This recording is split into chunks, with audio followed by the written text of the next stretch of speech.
Antes das fantasias, das abóboras e dos doces, havia uma noite em que o mundo dos vivos e o dos mortos se tocavam. Uma celebração nascida do medo e da fé, quando o fogo das colinas celtas mantinha afastas as sombras do inverno. Essa noite tinha um nome antigo: Samhain. Entre a luz e as sombras do tempo. Na antiga terra dos povos gaélicos, o tempo não corria de forma linear como o compreendemos hoje. O ano tinha duas faces, uma luminosa e quente, o verão, e outra fria e sombria, o inverno. A fronteira entre elas não era uma transição suave, mas um abismo profundo. O instante em que o mundo deixava o domínio da vida e mergulhava no reino da morte. Esse momento era Samhain, pronuncia-se Samhain, o ponto de virada do ciclo anual celta. Quando as colheitas terminavam e o último gado era trazido das colinas, uma sensação de transformação percorria a terra. O vento tornava-se afiado, a luz rareava, e o crepúsculo se prolongava em noites de mistério. Para os antigos celtas, esse não era apenas um fenômeno natural. Era uma mudança na própria estrutura da realidade. O véu entre o mundo dos vivos e o dos mortos se tornava fino, e tudo o que estava escondido podia atravessar. Samhain era, portanto, um tempo perigoso e sagrado.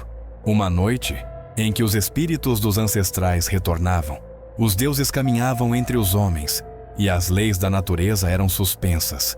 As colinas sussurravam, as fogueiras rugiam, e o medo se misturava com a reverência.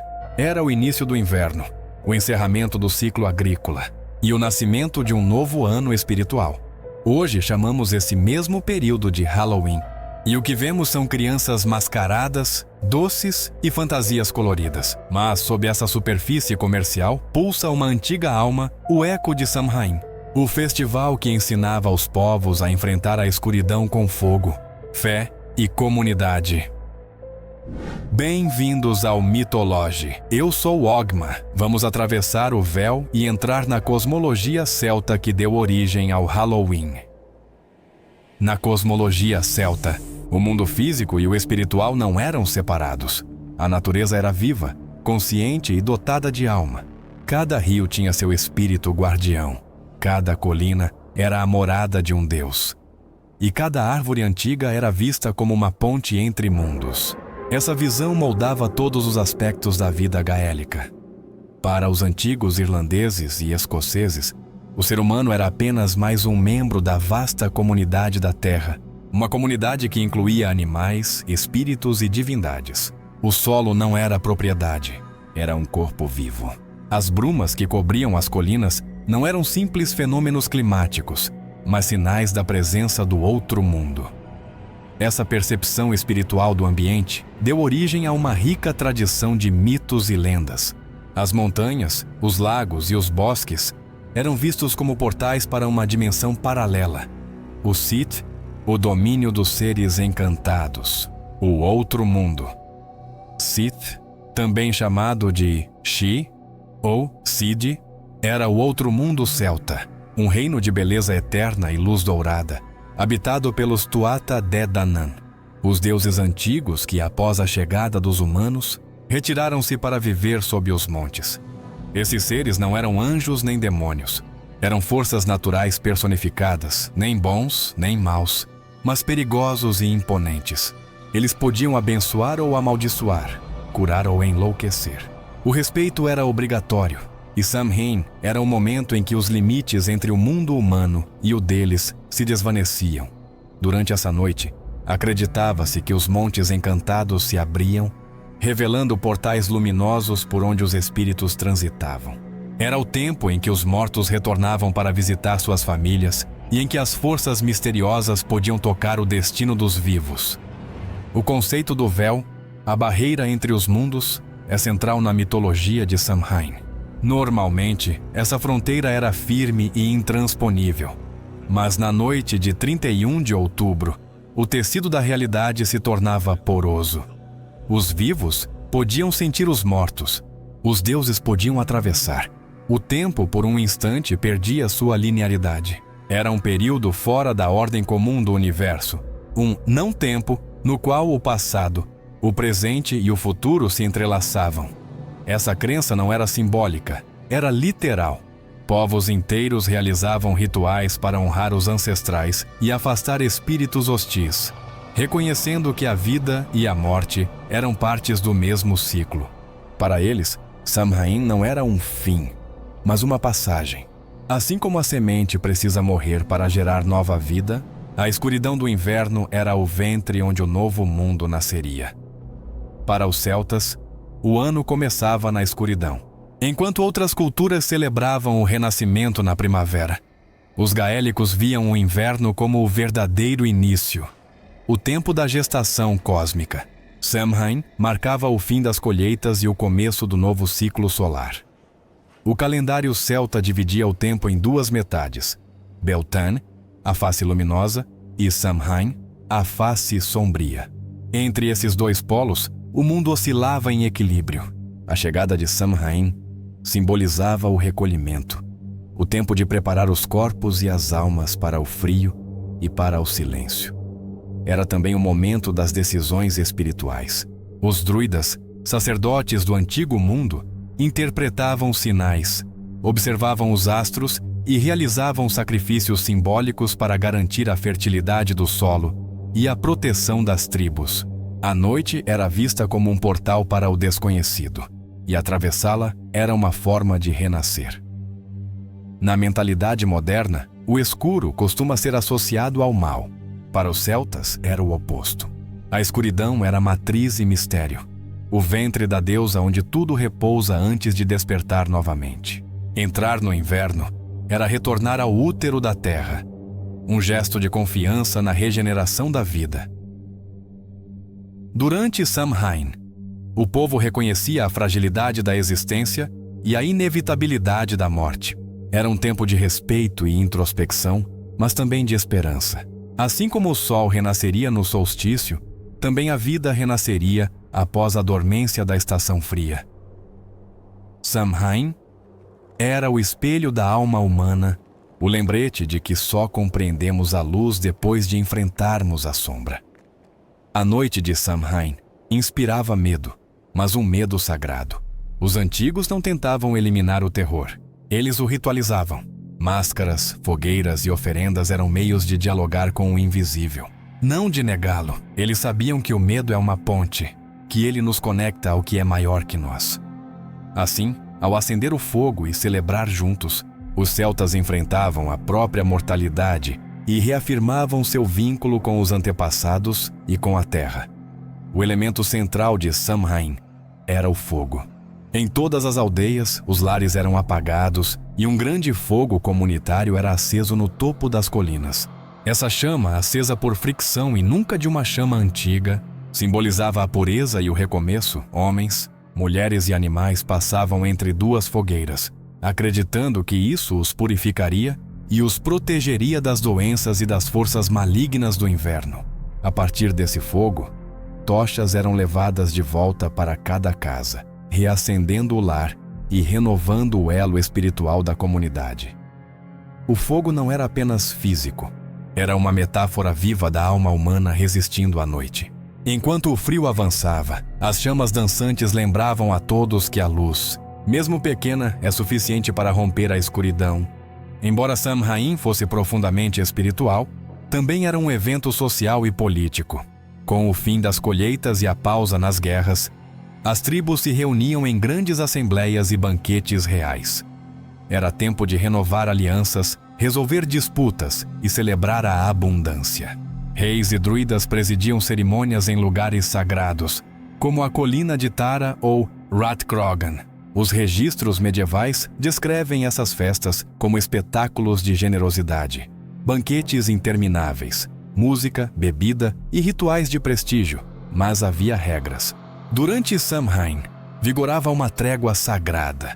Nenhuma guerra podia ser travada, e quem quebrasse essa paz era expulso da tribo. O festival, portanto, era também um instrumento de coerência social e espiritual. Assim, enquanto o fogo queimava nas colinas e os espíritos vagavam na névoa, os humanos reafirmavam sua ordem. Samhain era o ponto de equilíbrio entre o caos e a civilização, entre os mundos dos deuses e dos homens. Quando o cristianismo começou a se expandir pelas Ilhas Britânicas, por volta do século IV, encontrou um povo profundamente enraizado em suas tradições espirituais. Os missionários compreenderam que não podiam simplesmente apagar os costumes pagãos. Então, optaram por transformá-los. O Papa Gregório III, no século VIII, instituiu o dia 1º de novembro como o Dia de Todos os Santos, All Hallows Day, com a intenção de substituir Samhain. A noite anterior, 31 de outubro, passou a ser chamada de All Hallows Eve, que mais tarde se contraiu para Halloween. Mas a essência do festival celta persistiu. Mesmo com um novo nome, o povo continuou a acender fogueiras, preparar oferendas e lembrar dos mortos. As antigas colinas sagradas ainda eram visitadas. As máscaras ainda eram usadas. O cristianismo podia mudar os nomes, mas não os corações. E o espírito de Samhain continuou a soprar através dos séculos. Esse processo de fusão religiosa é conhecido como sincretismo, uma mistura de crenças que cria algo novo. Assim, o Samhain não desapareceu, apenas vestiu novas roupas, adaptando-se aos tempos. Nos séculos XVI e XVII, com a Reforma Protestante, o cenário religioso europeu mudou radicalmente. Muitos reformadores viam as tradições populares como superstições perigosas. As fogueiras de Samhain foram proibidas, os rituais de adivinhação considerados diabólicos e as festas populares perseguidas. Mas como todo mito poderoso, Samhain sobreviveu nas sombras. Nas aldeias isoladas da Irlanda e das Highlands escocesas, os camponeses continuavam a celebrar, ainda que em segredo. Mantinham acesas pequenas chamas nos lares, deixavam alimentos para os espíritos e contavam histórias de fantasmas e fadas ao redor do fogo. Esses gestos simples eram atos de resistência cultural, uma forma silenciosa de preservar a memória dos antepassados e de manter viva a chama do antigo mundo. Mesmo sob a vigilância da igreja, o Samhain resistia, como uma semente oculta no solo, esperando o momento certo para brotar novamente. Ao longo dos séculos, o festival foi se tornando cada vez mais popular entre o povo e marginalizado pelas autoridades. Era uma celebração camponesa, de pessoas que dependiam da terra e das estações. No século XVIII, já existiam relatos de jovens que, durante a noite de Samhain, vestiam-se com roupas assustadoras e batiam de porta em porta pedindo comida. Um costume que mais tarde evoluiria para o trick or treat, o medo dos espíritos. A reverência pelos mortos e o desejo de proteção mantiveram viva a tradição. Mesmo sendo proibido ou ridicularizado, Samhain nunca foi esquecido. Ele apenas mudou de forma, aguardando o momento de retornar à luz. No século XIX, a Irlanda foi devastada pela Grande Fome da Batata, 1845-1852. Milhares de famílias perderam tudo e buscaram refúgio na América. Junto com a dor e a esperança, levaram também suas tradições, entre elas o Samhain, já misturado com o All Hallows Eve cristão. Nos portos de Boston, Nova York e Filadélfia, os imigrantes irlandeses e escoceses reacenderam as antigas chamas. As histórias de fantasmas, as travessuras noturnas e as oferendas de alimentos ganharam nova vida nas ruas americanas. Em um novo continente, cercado de culturas diferentes, o Samhain encontrou terreno fértil. O fogo sagrado se transformou em lanterna, o banquete dos mortos em doces e o medo em brincadeira. Assim, começou a metamorfose que criaria o Halloween moderno. Nos Estados Unidos do século XIX, o Halloween se tornou um encontro cultural. As tradições celtas se misturaram com as crenças afro-americanas, indígenas e europeias. A data passou a ser associada à contação de histórias de terror, jogos de adivinhação e festas comunitárias. As crianças começaram a se fantasiar e visitar vizinhos pedindo guloseimas, enquanto os adultos realizavam bailes mascarados. Com o tempo, os rituais de medo e reverência pelos mortos se tornaram uma celebração alegre e social. No início do século XX, escolas e igrejas norte-americanas passaram a promover festas de Halloween. buscando tirar o caráter assustador e dar-lhe um tom familiar e educativo. Mesmo assim, o espírito do antigo Samhain continuava vivo nos símbolos, o fogo, as sombras, as máscaras e a travessia entre mundos. Uma das mudanças mais marcantes foi a substituição do nabo, usado pelos celtas para esculpir lanternas, pela abóbora, fruta típica do outono americano. Segundo as lendas, o Jack-o'-lantern era um homem condenado a vagar entre o céu e o inferno, com apenas uma brasa para iluminar seu caminho. Na Irlanda, essa chama era colocada dentro de um nabo oco. Mas na América, onde abóboras eram abundantes e mais fáceis de esculpir, a tradição mudou. Assim nasceu o ícone do Halloween moderno, a abóbora iluminada com um rosto sorridente, símbolo do fogo ancestral de Samhain, transformado em arte popular. A partir da década de 1920, o Halloween começou a se transformar em um fenômeno de massa.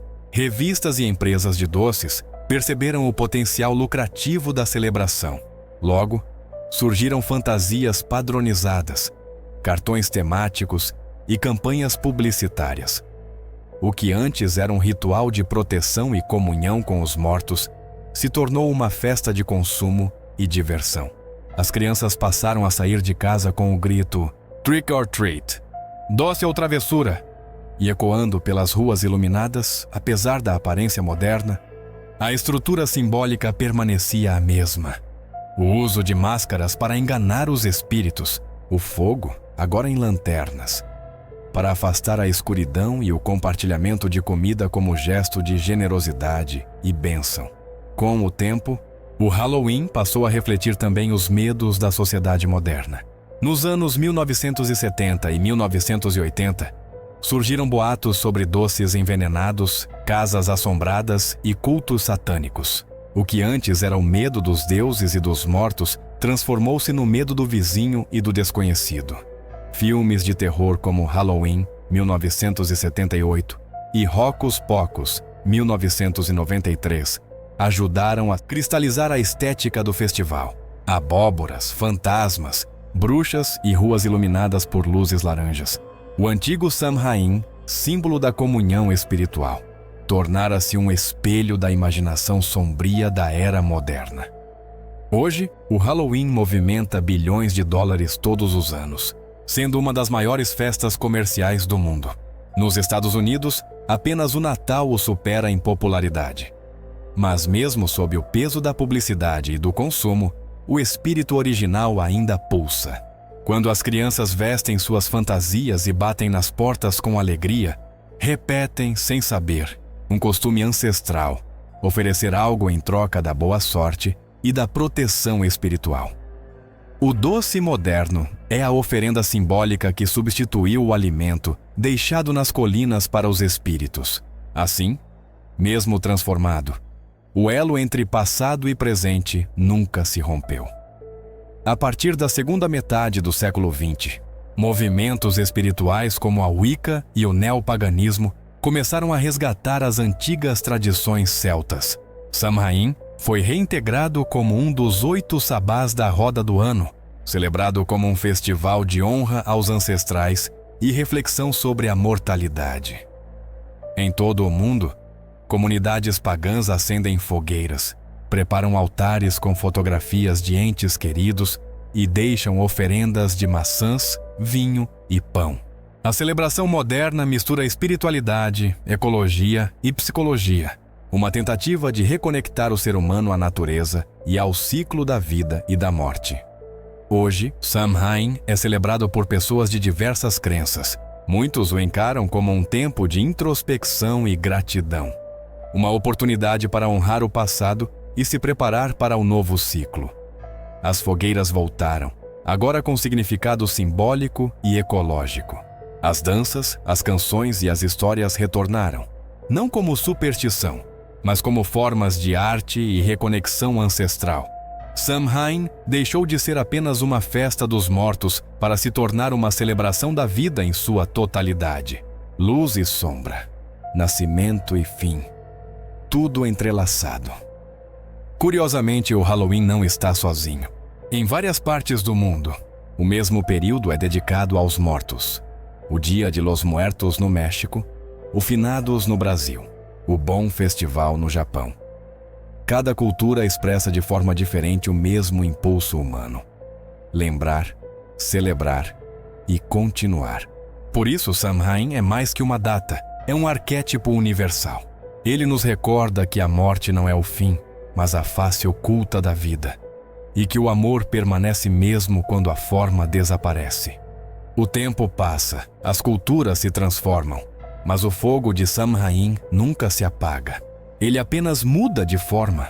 Ora chama sagrada nas colinas da Irlanda, ora lanterna sorridente nas varandas americanas, ora vela silenciosa acesa em memória de quem partiu. Samhain nos ensina que a morte não é um ponto final, mas uma vírgula no grande texto da existência. Tudo o que morre renasce de algum modo, e cada fim é apenas o início de uma nova história.